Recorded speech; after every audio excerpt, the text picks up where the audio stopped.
सभी का स्वागत है एमपी न्यूज 24 में। मैं आपके साथ साक्षी गुप्ता। ये बढ़ते नमस्कार।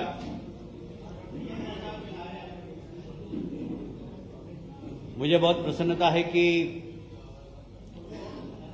हमारे लोकप्रिय मुख्यमंत्री डॉक्टर मोहन यादव जी के नेतृत्व में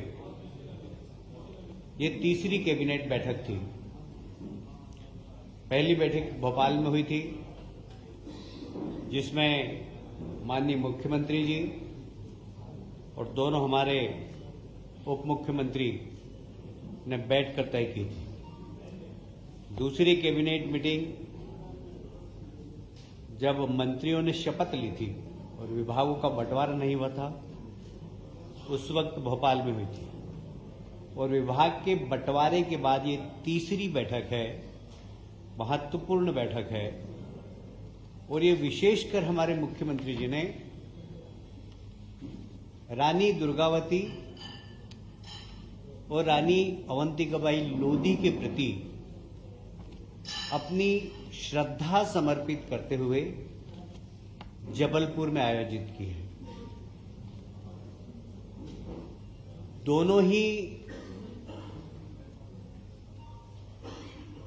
महान महिला रानियों ने इस समाज में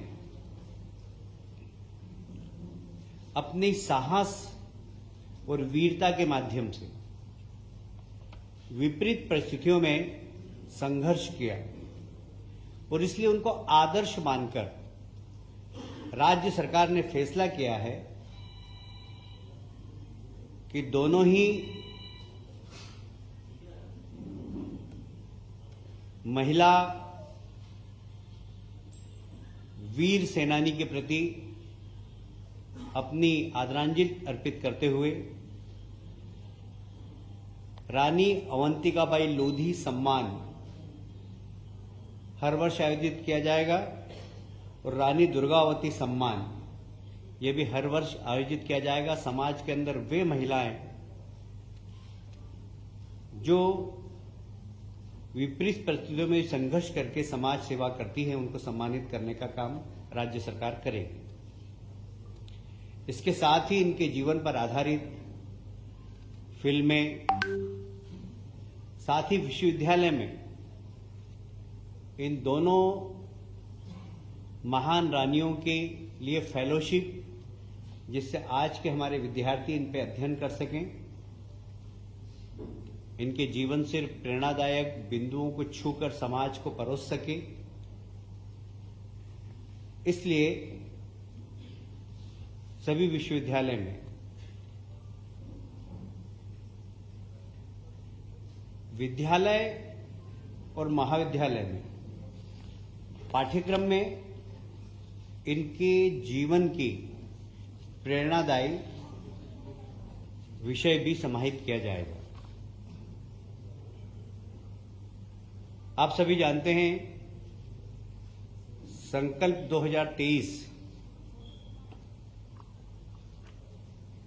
ये हमने चुनाव के पहले जनता के बीच में पेश किया था, और ये कहा था कि ये संकल्प भी है और मोदी गारंटी भी है। और इस मोदी गारंटी का सबसे महत्वपूर्ण बिंदु, जो कि समाज के अति पिछड़े वर्ग से आते हैं, हमारे आदिवासी भाई जो तेंदुपत्ता तोड़ते हैं, उन तेंदुपत्ता तोड़ने वाले हमारे आदिवासी भाइयों को प्रति मानक बोरा, जैसा कि हमने 2023 के संकल्प पत्र में घोषणा की थी, 4,000 रुपये प्रति बोरा के हिसाब से आज कैबिनेट में निर्णय लिया गया है। मैं आपको स्मरण करना चाहता हूं कि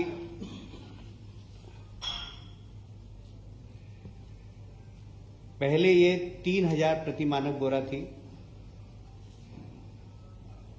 2013 में 1250 प्रति मानक बोरा थी। हमने इसको बढ़ाकर 3,000 की थी और आप अब 4,000 कर रहे हैं। इससे राज्य सरकार को लगभग 165 करोड़ रुपए का अतिरिक्त भार होगा। एक और महत्वपूर्ण योजना, आप सभी जानते हैं, हमारे देश के प्रधानमंत्री के आग्रह पर पिछला वर्ष सारी दुनिया ने मिलेट्स वर्ष के रूप में मनाया और हमारे यहाँ के मिलेट्स को सारी दुनिया में प्रचारित करने का काम हमारे लोकप्रिय प्रधानमंत्री माननीय नरेंद्र मोदी जी ने किया है। मिलेट्स को श्री अन्न की नाम से माननीय प्रधानमंत्री जी ने इसको प्रचारित किया है और इसके लिए भी एक महत्वपूर्ण योजना रानी दुर्गावती श्री अन्न प्रोत्साहन योजना, ये एक बहुत महत्वपूर्ण योजना है। इसमें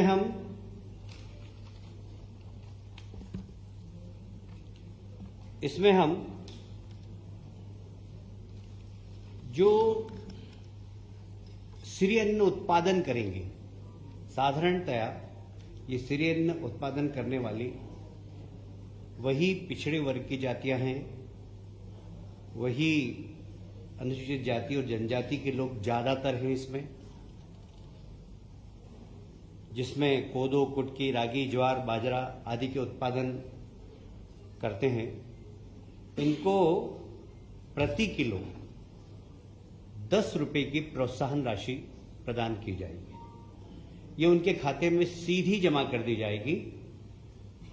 इसका उद्देश्य सिर्फ यही है कि इस प्रकार के अन्न के प्रति लोगों की रुचि बढ़े और इस वर्ग को उसका ज्यादा से ज्यादा लाभ हो। तो ये मोदी गारंटी है कि गरीब की गरीबी दूर करना, ये गरीब की गरीबी दूर करने का एक बहुत बड़ा उपक्रम है। मैं समझता हूं कि कैबिनेट ने आज इस वर्ग के लिए एक बहुत महत्वपूर्ण निर्णय लिया है। इसके साथ ही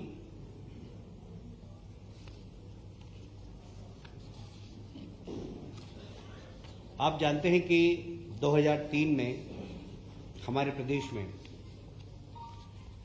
जो सिंचाई का रकबा था वो लगभग 7 लाख हेक्टेयर के आसपास था। आज लगभग 45 लाख हेक्टेयर के आसपास है। हम इसको आने वाले समय में 65 लाख हेक्टेयर तक ले जाने की कोशिश कर रहे हैं और इसी को ध्यान में रखते हुए आज 32,000 करोड़ की सिंचाई योजनाओं को अनुमति प्रदान की है। सड़क के मामले में भी मुझे याद है 2003 में मैं पीडब्ल्यूडी मिनिस्टर था। इस प्रदेश के अंदर मात्र 60,000 70,000 किलोमीटर सड़कें थी, वो भी गड्ढे वाली। सिर्फ मध्य प्रदेश में एक देवास बाईपास ऐसा था जिसमें एक भी गड्ढा नहीं था, बाकी सारी सड़कें गड्ढे वाली थी। आज की तारीख में हमारे पास 5,11,000 किलोमीटर सड़कें हैं, जिसमें कि अधिकांश में गड्ढे नहीं हैं। ये एक बहुत बड़ी सड़क की क्रांति भारतीय जनता पार्टी की सरकार ने पिछले 20 वर्षों में की।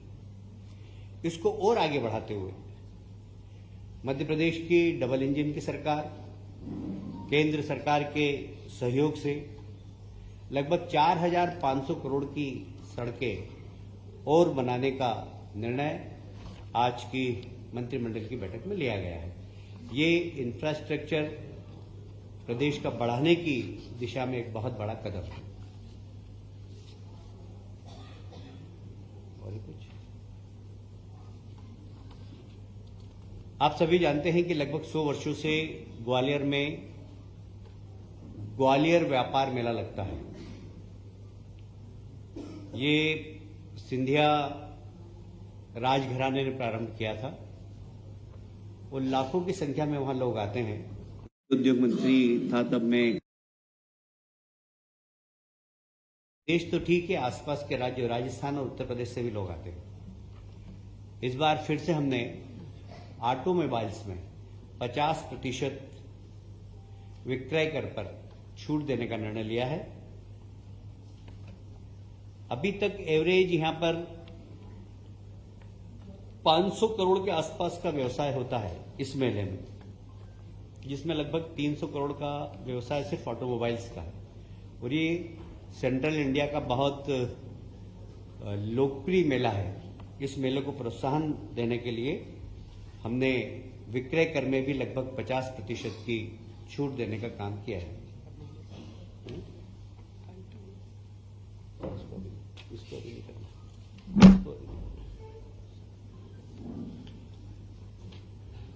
और भी कुछ अनौपचारिक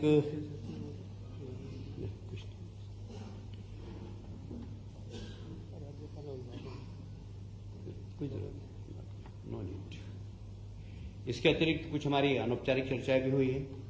प्रदेश के विकास में हमें क्या क्या करना है, सारे मंत्रियों की भूमिका क्या हो, जिसे प्रधानमंत्री जी की जो मोदी गारंटी रथ निकल रहे हैं, भारत विकास संकल्प रथ जो निकले हैं, उसकी एक प्रोग्रेस रिपोर्ट पर भी बात हुई और मुझे कहते हुए बहुत गर्व है कि वह हमारा रथ अभी मध्य प्रदेश में बहुत तेज गति से चल रहा है और अभी एवरेज लगभग हमारी 40% यात्राएं कंप्लीट हो गई है, जिसमें जनता का बड़ा प्रोत्साहन भी मिल रहा है और लोगों को जन कल्याणकारी योजनाएं, गरीब कल्याण की योजनाओं का लाभ भी दे रहे हैं। जैसे आयुष्मान कार्ड बन रहे हैं वहां पर गरीब कल्याण की जितनी भी योजना है राज्य शासन की, प्रदेश सरकार की, हम सबके फॉर्म भरा रहे हैं और ये बड़ा लोकप्रिय रथ गांव-गांव में जाकर गरीब कल्याण की योजना से जो हितग्राही हैं, जो वास्तव में इसके हकदार हैं, उनको हक देने का काम कर रहा है।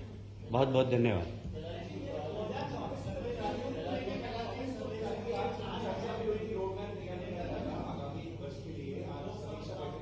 जी,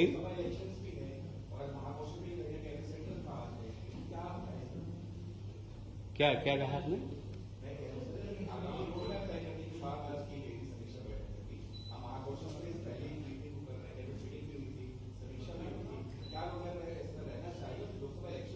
देखिए, इस विषय में कभी हम आपसे विस्तृत चर्चा करेंगे।